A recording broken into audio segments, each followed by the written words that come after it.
Hello friends, आप लोगों का बहुत बहुत स्वागत है मेरे यूट्यूब चैनल पे। आज मैं आप लोगों के लिए लाया हूँ NHPC के जनरल अवेयरनेस का एक नया सेट, जिसमें आप लोगों को 30 क्वेश्चंस मिलेंगे और ये क्वेश्चन बहुत ही इंपॉर्टेंट हैं जो कि आपके एग्जाम्स में पूछे जा सकते हैं। तो क्वेश्चन नंबर 1 से शुरू करते हैं। भाषाई आधार पर राज्यों के पुनर्गठन की मांगों का अध्ययन करने के लिए 1948 में भारतीय राष्ट्रीय कांग्रेस द्वारा एक समिति का गठन किया गया था। इस समिति का अध्यक्ष कौन था? तो इस समिति के अध्यक्ष थे एस.के. धर। कौन सी समिति थी? फजल अली समिति।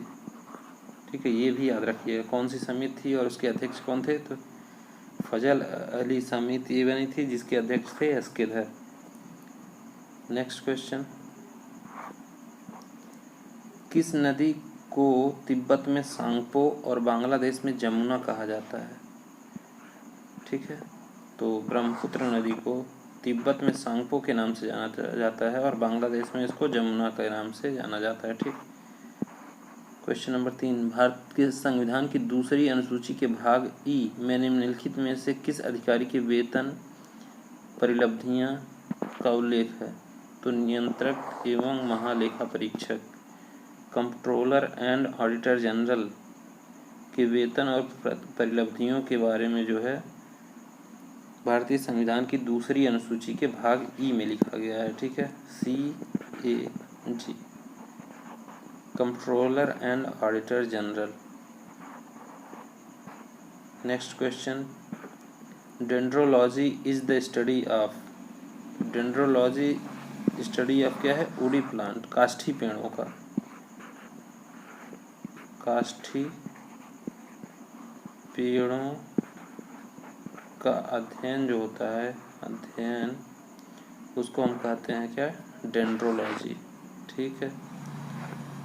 Next question 5, governor general Canning ने निर्णय लिया कि डैश अंतिम मुगल शासक होगा और उसकी मृत्यु के बाद से कोई भी वंशज राजाओं के रूप में मान्य नहीं होंगे। ठीक है, बहादुर शाह जफर। और बहादुर शाह जफर को ये भी क्वेश्चन पूछा जाता है कि अंग्रेजों ने किसको रंगून भेजा? तो बहादुर शाह जफर को ही रंगून भेजा था। और रंगून कहाँ पे है? म्यांमार में है। ठीक है।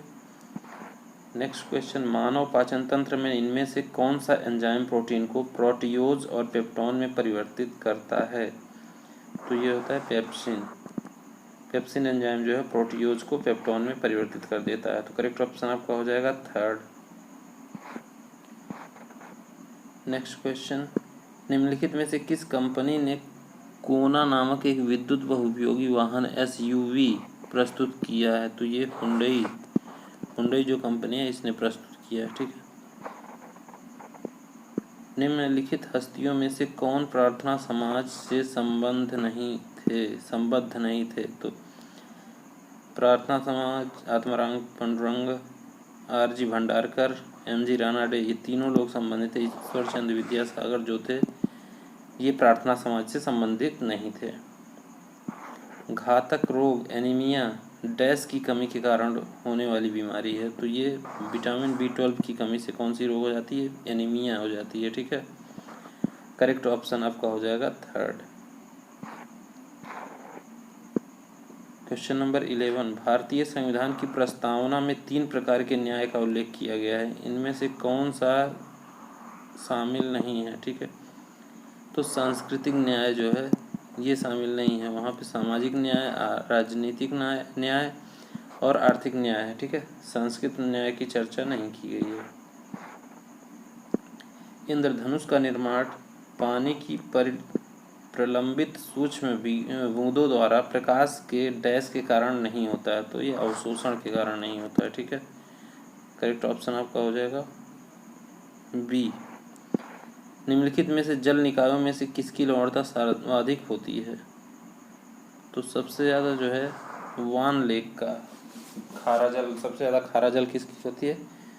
तो लेक वान, एक वान लेक है जिसका पानी सबसे ज़्यादा खारा होता है। ठीक है, मानव रक्त का सामान्य pH लगभग होता है, तो ये होता है 7.4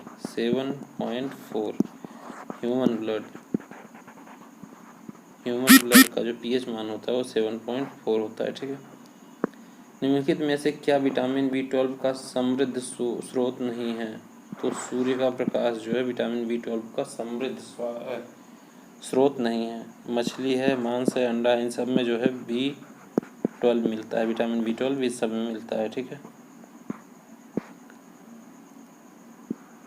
निम्नलिखित में से कौन सा विकल्प भारतीय संविधान में मौलिक कर्तव्य के रूप में सूचीबद्ध नहीं है? तो इसमें जो है यातायात के नियम का पालन करना जो है मौलिक कर्तव्य में शामिल नहीं है। बाकी प्राकृतिक पर्यावरण की रक्षा एवं उसमें सुधार करना, सार्वजनिक संपत्ति की सुरक्षा करना, वैज्ञानिक सोच विकसित करना, ये तीनों जो है भारतीय संविधान के मौलिक कर्तव्य में हैं। निम्नलिखित में से किस शासक ने सार्वजनिक स्थलों पर अपनी राजाज्ञाएं स्थापित करवाई थी? तो ये था अशोक। इसने सार्वजनिक स्थलों पे अपनी राजाज्ञाएं जो है स्थापित करवाई थी, मतलब पत्थर पे उसने क्या लिखवा दिया था, राजाज्ञा। ठीक है, जो भी आदेश होता है उसको पत्थर से शिलालेख पे लिखवा देता है। ठीक है, केओलिनाइट इनमें से किसका अयस्क है? केओलिनाइट जो है एल्युमिनियम का अयस्क है। करेक्ट ऑप्शन आपका हो जाएगा थर्ड। नेक्स्ट क्वेश्चन, मनुष्य के आमाशयी ग्रंथियों से स्रावित होने वाला वह कौन सा अम्ल है जो भोजन के पाचन में मदद करता है? तो HCl। HCl जो है आमाशयी ग्रंथियों से स्रावित होता है और भोजन के पचने में सहायक होता है। करेक्ट ऑप्शन आपका हो जाएगा डी। डैश रक्त में सर्वाधिक प्रचुर मात्रा में पाए जाने वाली कणिकाएं हैं? तो एरिथ्रोसाइट जो है रक्त में सर्वाधिक प्रचुर मात्रा में जो है पाई जाती है, एरिथ्रोसाइट। ठीक है,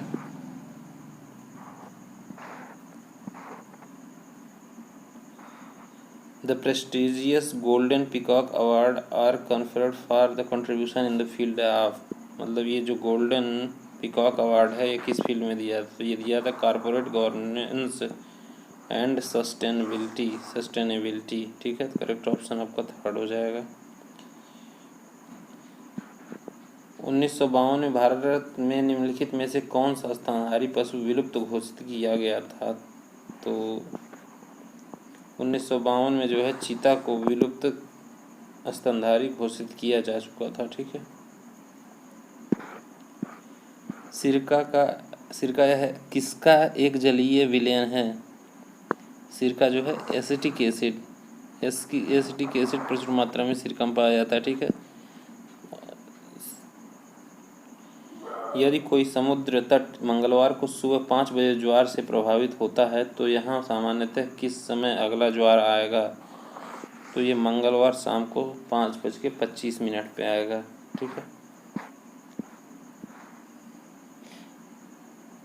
निम्नलिखित में से कौन सी खरपतवार सामान्यतः गाजर घास या कांग्रेस घास के नाम से जानी जाती है? तो पार्थेनियम जो है गाजर घास के नाम से जानी जाती है, पार्थेनियम घास।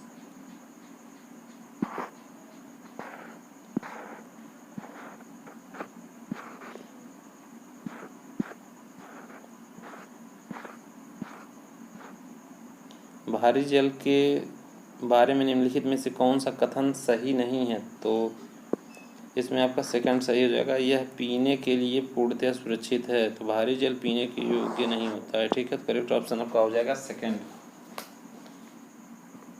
नेक्स्ट क्वेश्चन, भारत के राष्ट्रपति के रूप में इनमें से किसका कार्यकाल सबसे छोटा था? ठीक है, तो ये थे डॉक्टर जाकिर हुसैन, इनका कार्यकाल सबसे छोटा था।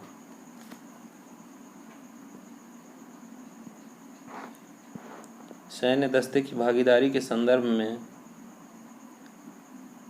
डैश नेपाल के साथ भारत का सबसे बड़ा सैन्य अभ्यास है? तो भारत और नेपाल के बीच सूर्य का किरण जो है युद्ध अभ्यास होता है। पृथ्वी का औसत घनत्व 5.51 ग्राम पर सेंटीमीटर क्यूब। पृथ्वी का औसत घनत्व जो होता है वो 5.51 ग्राम पर सेंटीमीटर क्यूब होता है। ठीक है,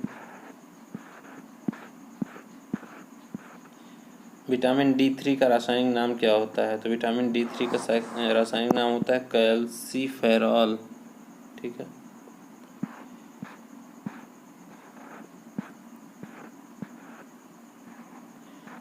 अपने शासनकाल के शुरुआती वर्षों के दौरान अकबर का शासन वास्तव में उनके डैश नामक द्वारा सा चलाया जाता था, तो बैरम खां को द्वारा चलाया जाता था। ठीक है, जब अकबर बहुत छोटा था या फिर उसे जानकारी नहीं थी, तो उसका राजपाट जो है कौन चलाता था? बैरम खान चलाता था।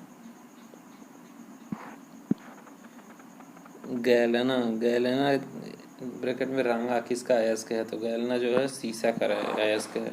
करेक्ट ऑप्शन आपका हो जाएगा सी।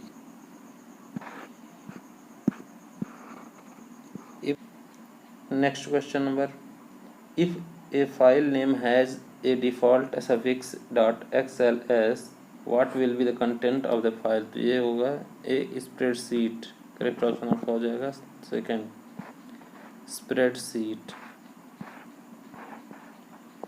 हमारे सौर मंडल के प्राकृतिक उपग्रहों के संदर्भ में निम्नलिखित में से कौन सा कथन सही नहीं है? तो इसमें जो है डी सही नहीं, केवल ग्रहों के प्राकृतिक उपग्रह होते हैं, ये बिल्कुल गलत है। ठीक है, तो करेक्ट ऑप्शन आपका हो जाएगा 4, क्योंकि इसमें पूछा है कौन सा कथन सही नहीं है, तो option 4।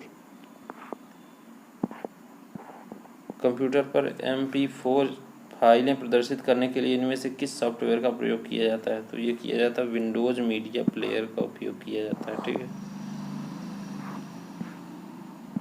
Which of the following substance is not used as coolant in nuclear reactors? तो ये होता है आंसर इसका ग्रेफाइट। ठीक है, करेक्ट ऑप्शन आपका हो जाएगा सेकंड। नेक्स्ट क्वेश्चन, निम्नलिखित में से क्या कौन सी एक स्वतंत्र भारतीय उपग्रह आधारित स्थापना प्रणाली है? तो ये कौन? नाविक। करेक्ट ऑप्शन हो जाएगा third. In the contest of transport facility India's first indigenous fare collection system has been renamed या फिर नेम्ड स्वीपर।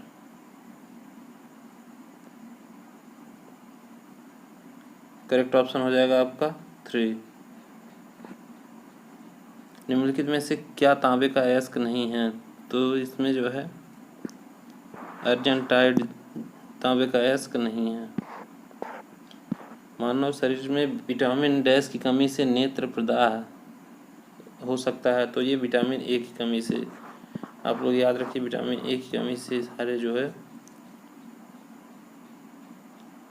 आँख से रिलेटेड प्रॉब्लम्स होते हैं, आँख से रिलेटेड जो भी बीमारियाँ होती हैं विटामिन ए की कमी से होती हैं। आज की वीडियो में इतना ही क्वेश्चन रखते हैं, नेक्स्ट वीडियो जल्द ही आप लोगों के लिए अपलोड किया जाएगा। आप यूट्यूब चैनल को सब्सक्राइब कर लीजिए और ज़्यादा से ज़्यादा शेयर करिए, क्योंकि आने वाले और भी जेईई के एग्ज़ाम्स जो आ रहे हैं उनमें और बेहतर तरीके से टेक्निकल आप लोगों से डिस्कस किया जाएगा। तो ठीक है, वीडियो देखने के लिए बहुत बहुत धन्यवाद। चैनल को सब्सक्राइब करिए। Take care, good bye.